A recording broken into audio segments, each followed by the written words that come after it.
पिता का ध्यान कर लो, शिव पिता का ध्यान कर लो। पल भर के लिए है प्रभु प्रिय, मन में सद्ज्ञान भर लो। शिव पिता का ध्यान कर लो, शिव पिता का ध्यान कर लो।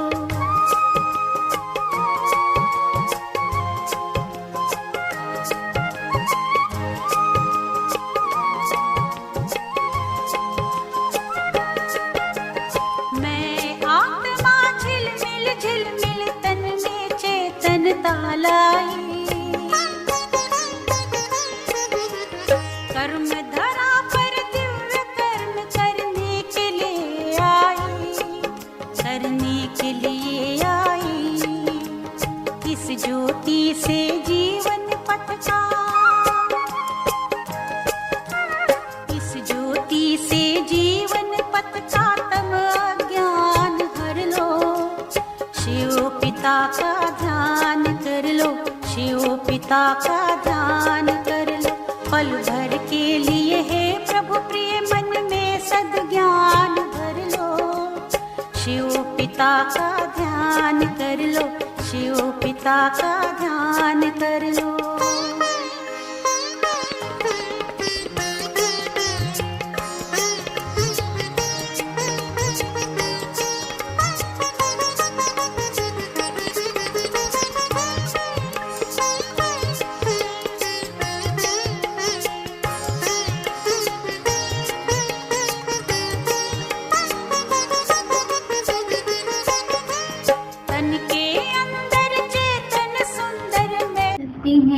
आत्मा निकल जाती है तो शरीर जड़ हो जाता है। आत्मा देखी नहीं जाती, शरीर देखा जाता है ना? ये तो सबको अनुभव है। तो वैसे ही आत्मा का जो फादर है, जिसको गॉड फादर कहते, वह भी देखने में नहीं आती। उनको समझा जा सकता है, जाना जा सकता है। आत्माएं सब ब्रदर्स हैं। शरीर में आती हैं तो कहेंगे कि यह भाई भाई है, वह भाई बहन है। आत्माओं का बाप है परम पिता परमात्मा। जिस्मानी भाई बहन एक दो को देख सकते हैं। आत्माओं का बाप सभी का एक है, उनको देख नहीं सकते, है ना? बाबा ने कहा बच्चे जिस्मानी भाई बहनों को तो देख सकते हैं, शरीरधारियों को, इन आत्माओं का पिता तो निराकार है, उसको इन आंखों से कैसे देखेंगे? तो बाप आए हैं पुरानी दुनिया को नया बनाने। नई दुनिया सतयुग थी, यह पुरानी दुनिया कलयुग है। इनको अब बदलना है। जैसे पुराना घर खत्म हो नया घर बनता है, वैसे यह पुरानी दुनिया खलास हुई है। सतयुग के बाद त्रेता द्वापर कलयुग और फिर सतयुग आना जरूर है। वर्ल्ड की हिस्ट्री ज्योग्राफी रिपीट होती है। सतयुग में होता है देवी देवताओं का राज्य। आधा कल्प चलता है सूर्यवंशी और चंद्रवंशी। उनको कहा ही जाता है लक्ष्मी नारायण की डायनेस्टी, राम सीता की डायनेस्टी ना। लक्ष्मी नारायण की डायनेस्टी माना सूर्यवंशी और राम सीता की माना चंद्रवंशी। तो यह सहज है। फिर द्वापर कलयुग में और धर्म आते हैं। फिर देवी देवताएं जो पवित्र थे वो अपवित्र बन जाती हैं। इसको कहा ही जाता है रावण राज्य। रावण को वर्ष वर्ष जलाते, परंतु जलता ही नहीं है। आ रहा है ना अभी रावण, है ना? इसलिए बाबा कहते तैयारियां देखो शुरू हो गई हैं। तो बाबा कहते हैं बच्चे जलाते हैं परंतु जलता नहीं है। बाबा ने कहा बच्चे ये है सबसे बड़ा दुश्मन, इसलिए उनको जलाने की रस्म पड़ गई है। भारत का नंबर 1 दुश्मन है रावण और नंबर 1 दोस्त सदा सुख देने वाला है खुदा। खुदा को दोस्त कहते हैं। इस पर एक कहानी भी है, खुदा है दोस्त। खुदा दोस्त की कहानी है ना, बच्चे का दोस्त था खुदा दोस्त, है ना? तो फिर क्या हुआ, बच्चा मन मन में भगवान से बातें करता था, तो उसने खुदा को अपना दोस्त बना लिया था। तो जहाँ पर वो बच्चा रहता था वहाँ क्या था, नियम था, उस राजा के कोई वारिस नहीं था। तो वो क्या करता था, वहाँ पर एक एक साल के लिए राजा चुना जाता था और उसके बाद उसको नदी पार भेज दिया जाता था। तो जब नदी पार भेजते थे, नदी पार क्या था, शेर वगैरह उसको खा जाते थे। तो एक साल के लिए सुख तो मिलता था राजा बनने का, पर उसके बाद जीवन ही खत्म हो जाता था ना। तो फिर क्या हुआ, जब वो बच्चा भगवान से बातें करता था तो भगवान ने कहा तू राजा बन जा, फिर जैसा जैसा मैं कहता जाऊं वैसे वैसे करते जाना। तो फिर राजा जब बन जाता है वो, तो भगवान से फिर पूछता है, क्योंकि सबका नंबर आना था, तो एक दिन उसका भी नंबर आ गया ना। बड़ा हुआ वो, धीरे धीरे उसके घर का नंबर भी आ गया। तो जब उसके घर का नंबर आया तो उसने भगवान से पूछा अभी मैं क्या करूं। तो भगवान ने उसको कहा कि पहले तू राजा बन जा, फिर जैसे मैं कहता जाऊं वैसे करते जाना। कहा ठीक है, वो राजा बन गया। फिर भगवान से पूछा अब क्या करूं। तो भगवान ने कहा कि सबसे पहले नदी पार वाले जंगल को साफ कराओ ना। तो राजा है, कुछ भी करा सकता है। जंगल को साफ करा दिया, वहाँ बाग बगीचे बना दिए, महल बना दिए ना। इतने में एक साल पूरा हो गया। अब नियम अनुसार क्या करना था, उसको नदी पार जाना था ना। तो उसने अपनी प्रजा से पूछा कि जो जो भी मेरे साथ चलना चाहते हैं वो चल सकते हैं। तो उसके लिए नया ही नगर बन गया और वो सदा के लिए राजा बन गया। तो बाबा भी हमें क्या बनाते हैं, राजाओं का राजा बनाते। ये है खुदा दोस्त की कहानी। ऐसा खुदा हमें दोस्त मिला है बाबा, जो हमें सारे कल्प के लिए राजाओं, आधे कल्प के लिए राजाओं का राजा बनाते हैं। तो बाबा कहते हैं बच्चे, रावण खुदा दोस्त को कभी जलाएंगे नहीं, रावण दुश्मन है, इसलिए 10 शीश वाला रावण बनाकर उनको वर्ष वर्ष जलाते हैं। गांधी जी भी कहते थे हमें राम राज्य चाहिए, राम राज्य में है सुख और रावण राज्य में है दुख। अब यह कौन बैठ समझाते हैं, पतित पावन बाप शिव बाबा ब्रह्मा दादा। बाबा हमेशा सही करते हैं, बाप दादा। सही करना मतलब साइन करना, जैसे सब अपना नाम लिखते हैं तो ब्रह्मा बाबा क्या लिखते हैं, बाप दादा। प्रजापिता ब्रह्मा भी तो सबका होगा, जिसको एडम कहा जाता है, उनको ग्रेट ग्रेट ग्रैंडफादर कहा जाता है। मनुष्य सृष्टि में प्रजापिता हुआ, प्रजापिता ब्रह्मा द्वारा ब्राह्मण, फिर ब्राह्मण से देवी देवता बनते हैं। देवता क्षत्रिय वैश्य शूद्र बन जाते हैं। इसको कहा जाता है प्रजापिता ब्रह्मा। मनुष्य सृष्टि का बड़ा। प्रजापिता ब्रह्मा के कितने ढेर बच्चे हैं, बाबा बाबा कहते रहते हैं। ये है साकार बाबा और शिव बाबा है निराकार बाबा, है ना। बाबा ने कहा ये क्या है, साकार बाबा है, और शिव बाबा निराकार बाबा है, क्योंकि वो आत्मा का पिता है, ये मनुष्य सृष्टि का है। गाया भी जाता है प्रजापिता ब्रह्मा द्वारा नई मनुष्य सृष्टि रचते हैं। ये है पतित दुनिया रावण राज्य। अब रावण की आसुरी दुनिया खत्म हो जाएगी, उसके लिए ही महाभारत लड़ाई है।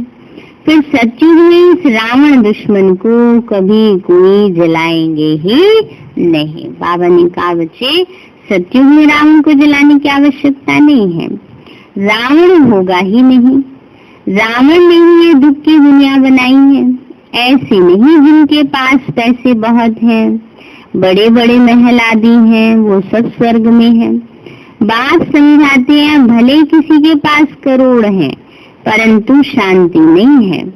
पैसे आदि तो सब मिट्टी में मिल जाने वाले हैं। नई दुनिया में फिर नई कहानियां निकलती हैं, जिससे नई दुनिया के महल आदि सारे बनाए जाते हैं। यह पुरानी दुनिया अब खत्म हुई है। सतयुग में है वात्सल्य संपूर्ण निर्विकारी। बाबा कहते सतयुग की दुनिया है संपूर्ण निर्विकारी दुनिया ना, वहाँ विकार का नाम निशान नहीं। वहाँ बच्चे योग बल से पैदा होते, विकार वहाँ होता नहीं। ना देह अभिमान है, ना क्रोध है, ना काम है, 5 विकार होते ही नहीं, इसीलिए वहाँ कब रावण को जलाते ही नहीं। यहाँ तो है ही रावण राज्य, इसलिए सब पुकारते हैं, हे पतित पावन आओ। वह तो लिबरेटर भी है, सबका दुख हरता, सुख करता है। अभी सब रावण राज्य में है। बाबा ने कहा बच्चे अभी कहाँ है? सभी रावण राज्य में है। बाबा कहते हैं बाप को आकर छुड़ाना पड़ता है। अब बाबा कहते हैं तुम पवित्र बनो, यह पतित दुनिया खत्म होनी है। जो श्रीमत पर चलेंगे वो श्रेष्ठ देवी देवता बनेंगे। बाबा कहते हैं जो श्रीमत पर चलेंगे वो श्रेष्ठ देवी देवता बनेंगे। विनाश तो होगा, सब खत्म हो जाएंगे, बाकी कौन बचेंगे? जो श्रीमत पर पवित्र रहते हैं वही बाप की मत पर चलकर विश्व की बादशाही का वर्षा पाते हैं। इन लक्ष्मी नारायण का राज्य था ना, अभी तो रावण राज्य है जो खत्म होना है। सत्ययुगी राम राज्य स्थापन होना है। राम वह सीता वाला नहीं। बाबा ने कहा राम राज्य माना सत्ययुगी दुनिया, जो कौन स्थापन करते? स्वयं शिव बाबा, जो परमात्मा राम है वो स्थापन करते हैं। इसलिए बाबा कहते हैं राम वह सीता वाला नहीं। शास्त्रों में तो बहुत फालतू बातें लिख दी हैं। लंका यह सारी दुनिया है। बाबा ने कहा ये सारी दुनिया ही क्या है? जैसे रावण की लंका है, इसमें रावण का राज्य है ना। बाबा ने कहा ये क्या है? रावण का राज्य है। सारी दुनिया सुख सुविधा साधनों से संपन्न है, पर रहने वाले कैसे हैं? असुर हैं, आसुरी वृत्ति वाले हैं। देखो आजकल दुनिया में कितनी मनुष्य की वृत्तियां विकारी होती जा रही हैं। इसलिए बाबा ने कहा बच्ची क्या है? जैसे रावण की लंका बन गई है सारी दुनिया। भारत सोने की चिड़िया था सतयुग में, जबकि दूसरा कोई राज्य ही नहीं था। तो बाप भारत में आकर फिर से सोने की चिड़िया स्वर्ग बनाते हैं। बाकी जो इतने धर्म है सब खत्म हो जाएंगे। समुद्र भी उछल मारेगा। बाबा कहते हैं बच्चे समुद्र उछल मारेगा तो क्या होगा? अपनी जगह ले लेगा। ये जो है सारे ना, जो आजकल जहाँ जमीन बहुत महंगी हो गई है ना, समुद्र किनारे हैं, बॉम्बे है, चेन्नई है, कलकत्ता है, ये सब क्या हो जाएंगे? बाबा कहते हैं सब जगह ले लेगा सागर। अभी सतयुग की स्थापना होती है। बॉम्बे क्या था? एक छोटा सा गांव था।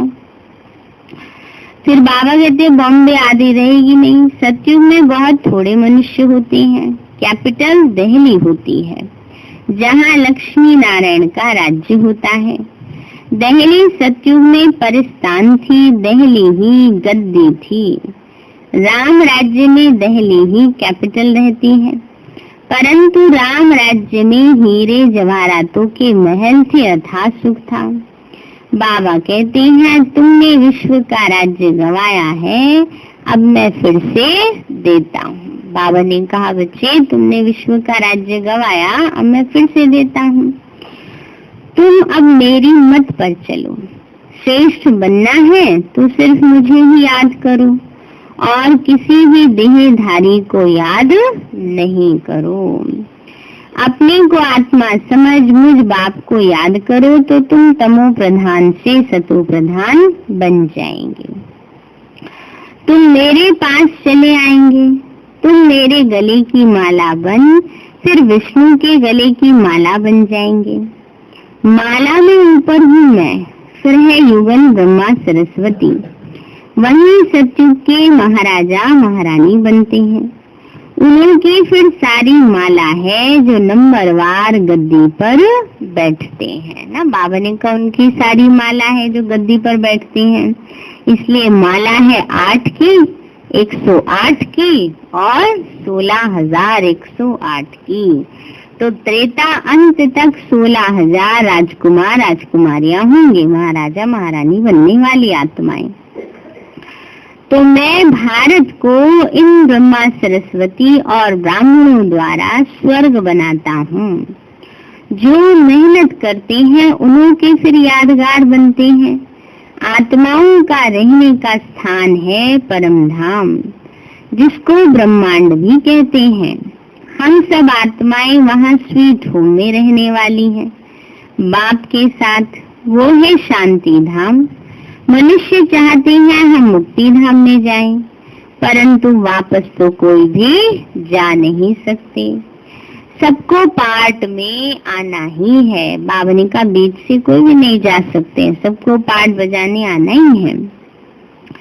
तब तक बाप तुमको तैयार करते रहते हैं। तुम तैयार हो जाएंगे तो वहाँ जो भी आत्माएं हैं वो सब आ जाएंगी। फिर खलास, तुम जाकर नई दुनिया में राज्य करेंगे। फिर नंबरवार चक्र चलेगा। गीत में भी सुनाना, आखिर वह दिन आया आज। भक्ति मार्ग में धक्के खाते रहते थे। तो बाप है ज्ञान सूर्य। ज्ञान सूर्य प्रगटा और अज्ञान अंधेर विनाश, है ना। अभी ज्ञान सूर्य शिव बाबा आए हैं। बाबा ने आके क्या किया? सारा ज्ञान का अंधकार दूर किया है सबका। तो अभी तुम्हारी बुद्धि में सृष्टि के आदि मध्य अंत का ज्ञान है। आ गया ना सबकी बुद्धि में आदि मध्य अंत का ज्ञान। या अभी सोच रहे हैं पता नहीं आया है कि नहीं आया ऐसा तो नहीं है ना। बाबा ने सब बातें समझा दी हैं सारी। जानते हो जो भारतवासी नरकवासी है वो फिर स्वर्गवासी बनेंगे। बाकी इतनी सब आत्माएं शांति धाम में चली जाएंगी। समझाना बहुत थोड़ा है। अल्फ बाबा और बे बादशाही। अल्फ द्वारा बादशाही मिलती है, गदाई खत्म हो जाती है। बाबा ने कहा अल्फ द्वारा, अल्फ माना पहली बात, पहला अक्षर। तो पहला कौन है? पहले है परमपिता परमात्मा। तो बाबा कहते हैं जब परमात्मा को याद करते हैं तभी सतयुग की बादशाही मिलती है। और गदाई जो हद का ये राज्य खत्म हो जाता है। उसकी कहानी बाप बैठ समझाते हैं। ये है सच्ची सत्य नारायण की कथा, बाकी सब है दंत कथाएं। बाबा ही नर से नारायण बनने के लिए यह ज्ञान सुनाते हैं। हिस्ट्री ज्योग्राफी है ना, बाबा ने सारी हिस्ट्री ज्योग्राफी हमें समझा दी है। लक्ष्मी नारायण का राज्य कब शुरू हुआ, कब तक चला, तो कथा भी हुई। जो विश्व पर राज्य करते थे वह 84 जन्म लेकर बिल्कुल ही तमो प्रधान बन गए हैं। अभी बाबा कहते हैं मैं वही राज्य फिर से स्थापन करता हूँ। तुम कैसे पतित से पावन और पावन से पतित बनते हो? कैसे बनते हैं? कैसे बनते हैं?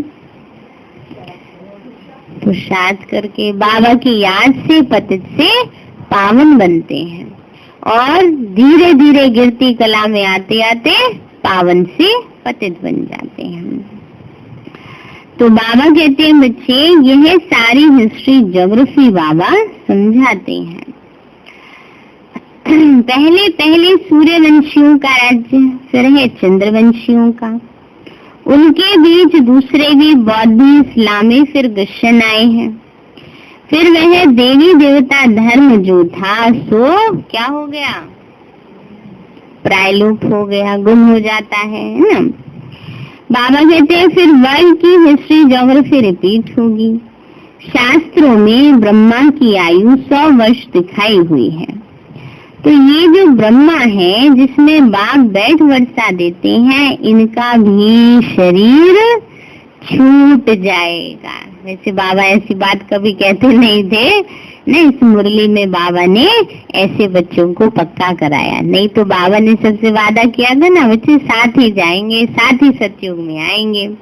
लेकिन बाबा ने धीरे धीरे ये भी पाठ पक्का कराना शुरू कराया कि ब्रह्मा का भी शरीर छूट जाएगा। आत्माओं को बैठ जो आत्माओं का बाप है वो सुनाते हैं। इसलिए पाठ क्या पक्का करना है? कौन सुना रहे हैं? शिव बाबा सुनाते हैं, हाँ आत्माओं का पिता परमात्मा सुनाते हैं। बाबा कहते हैं बच्चे वह सुनाते हैं वही पतित पावन है। मनुष्य तो मनुष्य को पावन नहीं बना सकेंगे, जो खुद ही मुक्त नहीं हो सकते वो औरों को फिर कैसे करेंगे। वह तो सब भक्ति सिखलाने वाले अनेक गुरु हैं।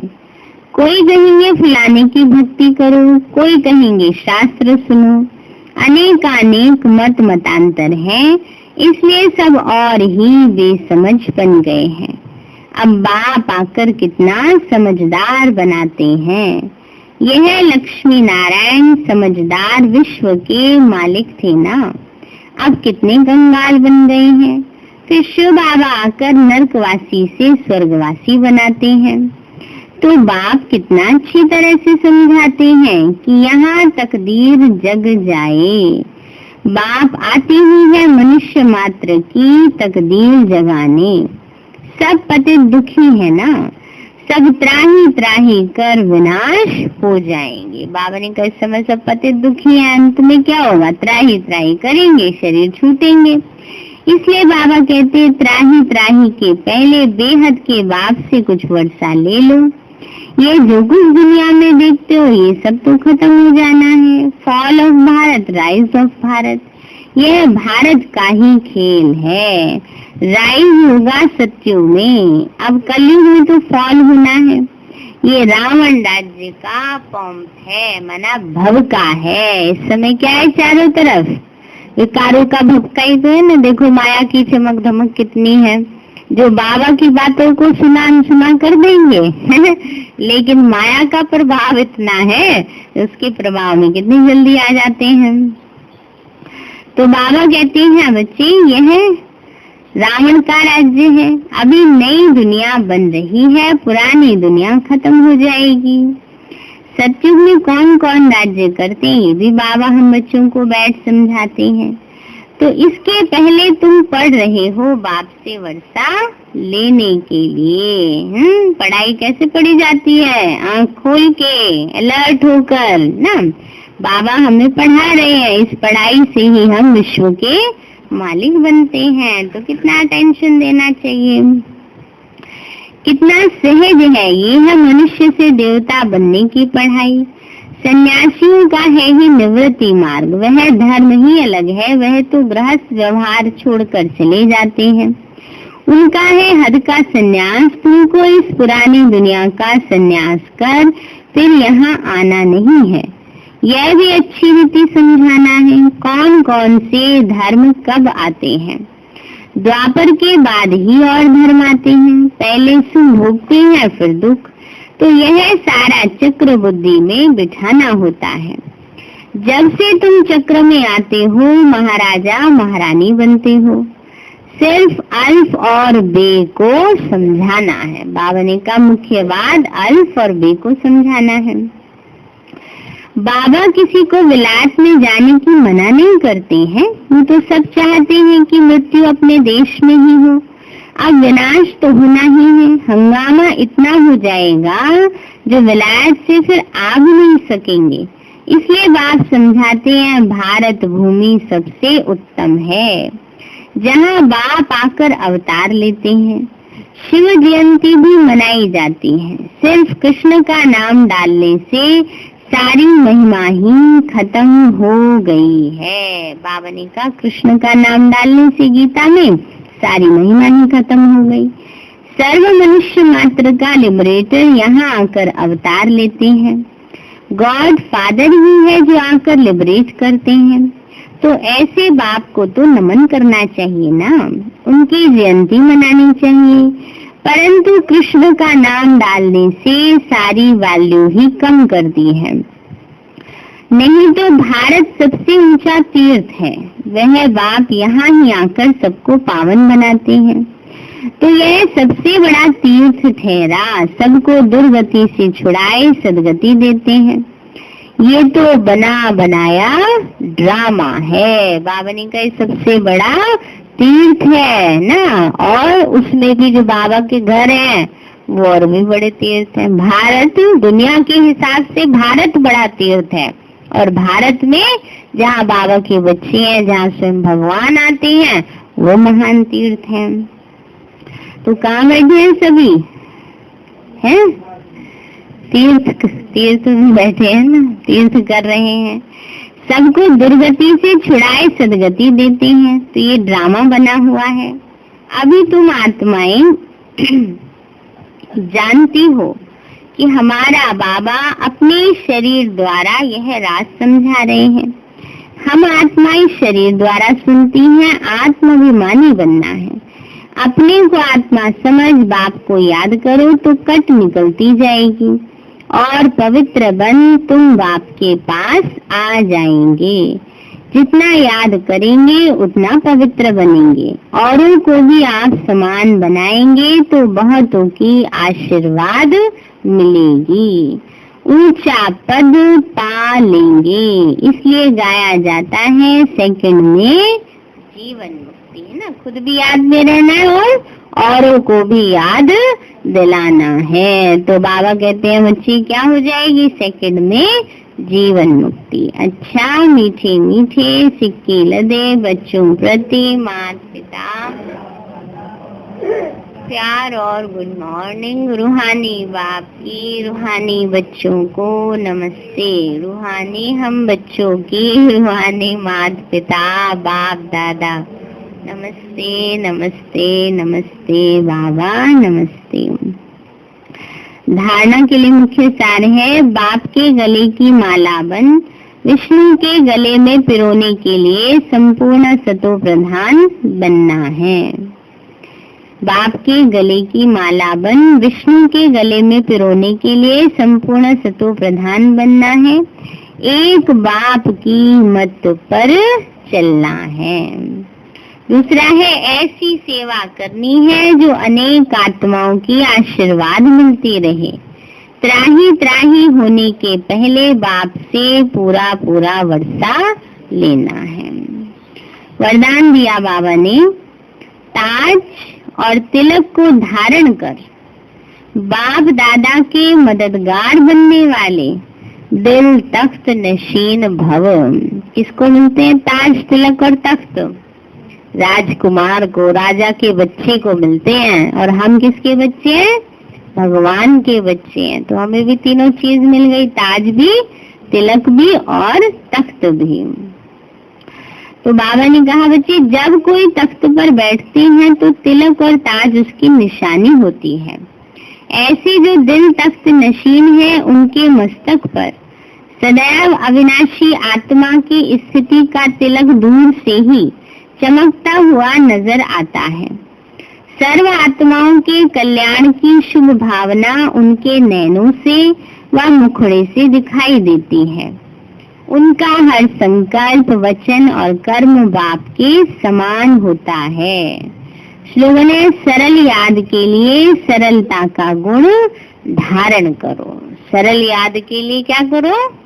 सरलता का गुण धारण करो। संस्कारों को सरल बनाओ ना, अपने स्वभाव को संस्कार को सरल बनाओ। सार है मीठे बच्चे, अभी यह रावण राज्य है। पुरानी दुनिया खत्म हो नई दुनिया आ रही है। इसलिए श्रीमत पर चल पवित्र बनो तो श्रेष्ठ देवी देवता बनेंगे।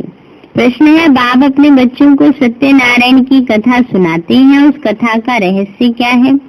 बाबा बोले उसका रहस्य है बादशाही लेना और गंवाना। अर्श को अल्लाह मिला तो गदाई छोड़ दी। जो विश्व के मालिक थे वही 84 जन्म ले राजाई गवा देते हैं, फिर बाप उन्हें राजाई देते हैं। पतित से पावन बनना, गदाई छोड़ राजाई लेना, यही सच्ची सत्यनारायण की कथा बाप सुनाते हैं। अच्छा, ओम शांति। अभी हम प्यारे बाबा को भोग लगाएंगे और बाबा हम बच्चों को रोज रोज भोग खिलाते हैं, है ना। क्यों? हमें याद रहे हम बाबा की पालना में पल रहे हैं, है ना, इसलिए कल भी भोग है। और 6 तारीख को बुधवार को अमावस्या का जो सभी की तरफ से होता है और सभी के पूर्वजों के लिए होता है, तो 6 तारीख को भोग लगाया जाएगा। ओम शांति।